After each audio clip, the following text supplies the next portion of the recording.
T-Man 978 Shill Review. Hello everyone, T-Man 978. Right now we're going to be taking a look at G.I. Joe Classified Series number 48, Zarana. She's available on GameStop.com right now.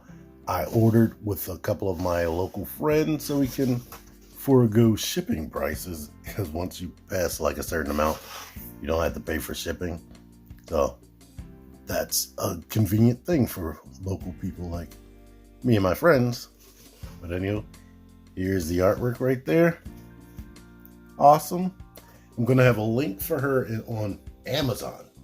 I'm pretty sure the date is really far out, but I think she's still available for pre-order on Amazon. I'm not sure. Either way, I'm going to still put the link in the description so you can try.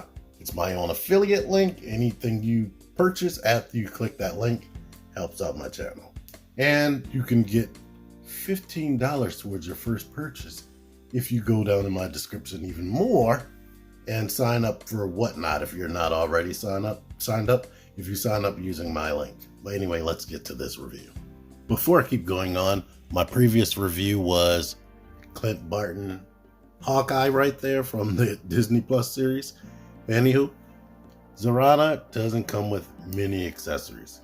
She comes with her rifle right here, which they updated and put the blade right there. The blade isn't as prominent as it was on the old toy, and it looks like two separate guns connected together. She does have a magazine that you can port into that, which is cool, and it does have the blast effects port right there. You get a small knife or dagger. Well, I say small, but it's very long. You get an even longer heated blade right there. I guess for cutting through fences and metal and unfortunate G.I. Joe or other victims or whatnot. I would imagine because it has like mechanics on it that it can stay hot, but it's stored in her backpack right here that has pockets. Stores in like this with the handle out. It actually ports into her back well. And she does have an optional headpiece or hairpiece that's reminiscent of what she looked like on the original toy. And of course that means the hairpiece that she's using comes off. And this knife holder right here is technically removable. So I guess we can count that as an accessory, but let's get in on this face right here. Now up close with these digital prints, it's going to look glossier than what you're going to see in real life. Let me try to back it up some. But as you can see, she has pink hair, but I guess she might be letting her regular color come in, because you see blonde right there, and it's turning purple because of I guess the blonde and pink mixing down here. Or maybe, I don't know, maybe her hair is really dark. This is brownish because that's her natural color. I don't know. See the earrings. Let's zoom in on that. And yeah, only the one expression. This right here, you see all the detail on there. That's a pliable material. And even a detail right there, that's nice.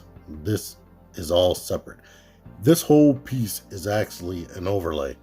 If you wanted to like customize her, you could actually take that up off. If you, like I said, if you wanted to. Now these shoulder pads are connected to, they're connected to the actual shoulder. I wish they were connected to the bicep like they would normally do with something like this. But let's let you see the texture on the arms and the gloves. And the back of the shoulders. I think Zartan has that type of detail on his back. Maybe I'll see when I mess with him for comparison. Here's the detail on her jeans. Actually, her uniform looks like the Vipers. It's almost like she took a Viper pair of pants, used her own boots, and ripped off the sides, and now you see her leggings under there. Like, aesthetically, let's let you see the boots some more. Like, on the toes, there on the toe of the boot, it kind of looks like she has like a flame effect. Or flame sculpting. That's cool. Like, everything is just expertly sculpted to look like real material, just like all the other figures. Now, before I forget to complain about it aesthetically, something that's going to grab your attention after a while of messing with her is you can see the sculpting right there for the articulation. Lady J, they didn't do a deep cut like that, which limited her leg movement. But with her, you can kick all the way out and do a full split. You can do that with most figures, but it seemed like Lady J had problems. Like, I think Lady J mostly had a problem with moving the legs inward, to be honest, and not outward. But it's just odd that you can see that. Normally, you wouldn't see anything like that. But she has a new type of tooling that they've been doing, where this is mostly soft. There is a hard piece under it, but the butt cheeks on all of the newer figures have been just soft so that you can kick back more. So that's cool. And as a result, also, you get more movement out of the lower torso. Like, Lady J didn't have that much motion down there. But let's do the articulation. The neck is, the base is on the ball like normal. Her head is on a dumbbell post, so she can look up, not much. Look down a lot, but if you really want her to look up, just rotate her neck around, then rotate the head, and now she can look up further. She just doesn't have the throat detail, but depending on the pose, you might not be looking at that. I'm just gonna turn it back around the way it's supposed to be. And yeah, you still have butterfly joints under there. Rotation, bicep swivel, double hinge elbows right there with no pins. This wrist goes in and out like that, while the other one goes up and down, which was good for the knife pose. Of course, you can tilt side to side, rotate in both areas, drop down hips, kick back, kick up more than 90, kick out. You saw that swivel at the thigh, pinless double knee, boot rotation, ankle kick back, ankle kicks forward, a lot, and ankle pivot, peg hole at the bottom of the foot, and you see she has actual heel spurs. Let's switch out the hair. Someone may actually want to see this. When you take her out of the package, more than likely the hair will come off with it because of how tightly it's packaged. But the sideburns will be the most troubling part, because they're molded in a way where they want to come in. So you get that on, and here's what she looks like. You might even like this look better, because it's not all that random blonde and purple and all that other Fortnite looking stuff. So there's that. This fits into the back very well. Doesn't come out unless you want it to. You can of course port this knife right there, and the gun can go in whichever hand.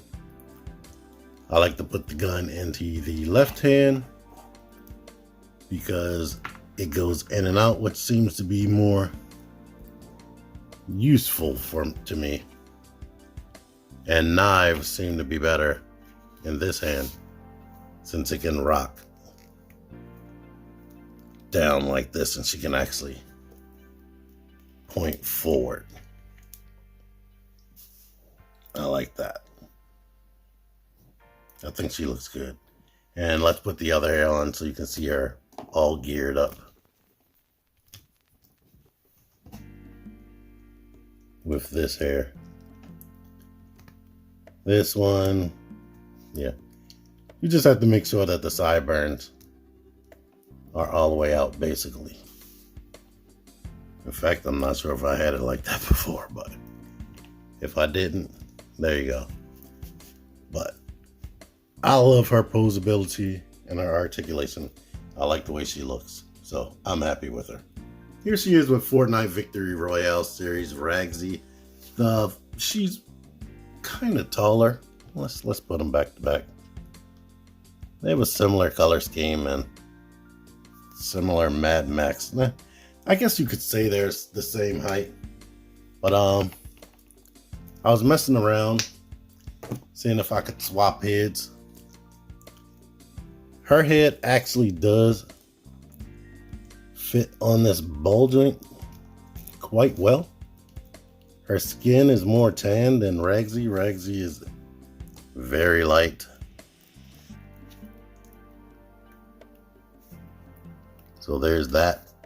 Now Ragsy's head just sits there. It doesn't really ports on, but their color scheme is very close. I wonder if that's on purpose. It might be a coincidence because Ragsy is just Cuddle Team leader who looked nothing like this. This pose is for George. There you go. One more thing to nitpick about why I said I wish the shoulder pads were actually attached to the biceps instead of the shoulders. Because when you lift it up, they bend and get in the way. I mean, you could get around it by putting the arms out that way, or you could just start peeling it up to lift it so you can get it up out the way. But yeah, that's the thing you have to worry about. Here she is with her brother and another female Cobra agent right here. The Baroness is a little bit taller. Here's Scarlet and Lady J. Probably can't tell, but she's taller than Scarlet, and Lady J and she are pretty much the same height. And as you may have noticed, and I haven't been bringing up, she's very, very classic, old school. They updated her a little bit, but she's mostly the exact design she had in the 80s. People like Scarlet here and the first Duke, they were modeled to look like what they looked like in this video game they had come out around the same time. I don't think people realized that. They thought they were just modernizing them so they can look more like Fortnite, which probably was the idea at first. But after that first initial wave where they were definitely video game accurate, they started going way more classic because that's probably what they wanted to do, and they knew that's what we wanted as well. But anywho, I really like her except the little nitpicks that I had to mention. Other than that, this is an awesome female action figure. Of course, she could have had another facial expression and more hands like I've always been begging for. But articulation-wise, as far as what we get, I'm pretty satisfied with it. Like, very satisfied. I just wish every figure was like that. Like, her torso and stuff worked, like I said, works better than Lady J. Now, Lady J, it seems like the neck might be better, but that's about that. And anywho, I am ready to end this video. My next video is going to be Kate Bishop Hawkeye right there. I do have Dr. Mindbender, and that will be up at some point. Everybody already beat me to it, but if you're waiting for me to talk about it, thank you so much. Anywho, thank you for watching this video. Until next time, T-Man978 out of here. Figure action. That one's me. Join the Syndicate Toy Hunters Facebook group. Link in the description. Click the videos. Click the videos, baby. Click the videos. You should really click these videos. Click the videos.